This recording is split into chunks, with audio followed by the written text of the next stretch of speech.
Last video for 2022, 31st of December.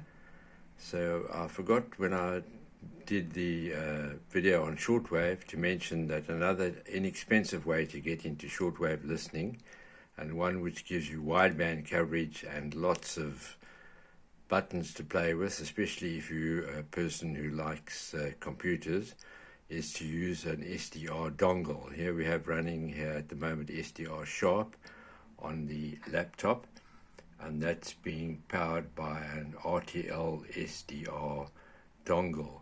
Over here you can see the tiny little dongle, RTL-SDR, and this covers all the way from long wave right up to VHF, UHF, so it's got quite a wide frequency range. It's particularly good at VHF and UHF, and you use this little tiny antenna here, which at the moment is adjusted to about 19 inches long.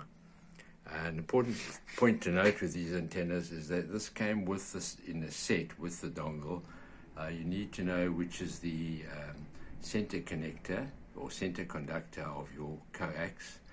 And the other side there, B stands for braiding, so that's the braiding or the earth side or negative side, and the positive side being the center connector. The idea being that the vertical one, most VHF transmissions, or almost all local VHF transmissions, are on vertical polarizations. Only long distance DX hams that use horizontal.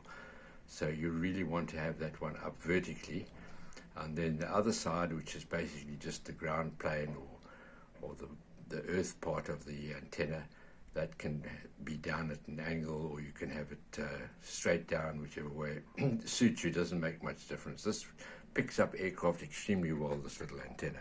At the moment we're running on the MLA-30 MegaLoop antenna, and that works very well indeed with this dongle for HF.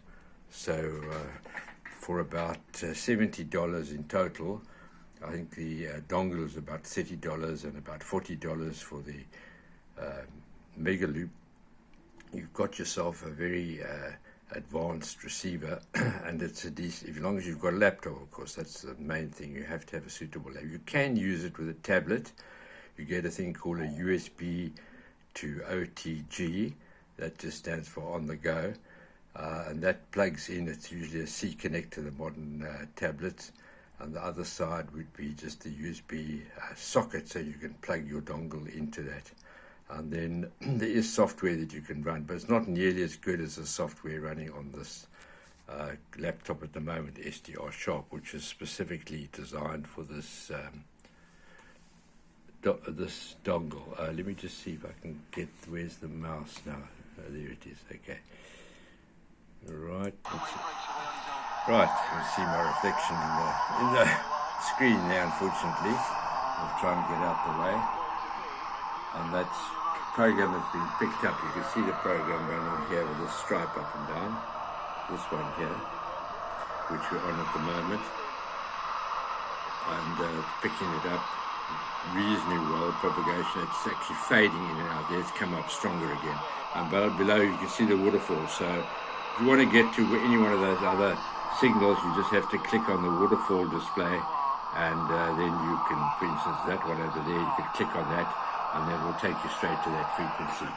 So as I said before, it's very nice. And this latest version of the SDR Sharp normally tells you that you're in the shortwave band, or you're in the amateur band, or wherever you are. I can't see it here at the moment for some strange reason. It doesn't seem to indicate. It normally indicates it here on this bar. But and also it will set up whether you must be in AM, lower sideband, upper sideband, for you automatically, which is quite a nice feature.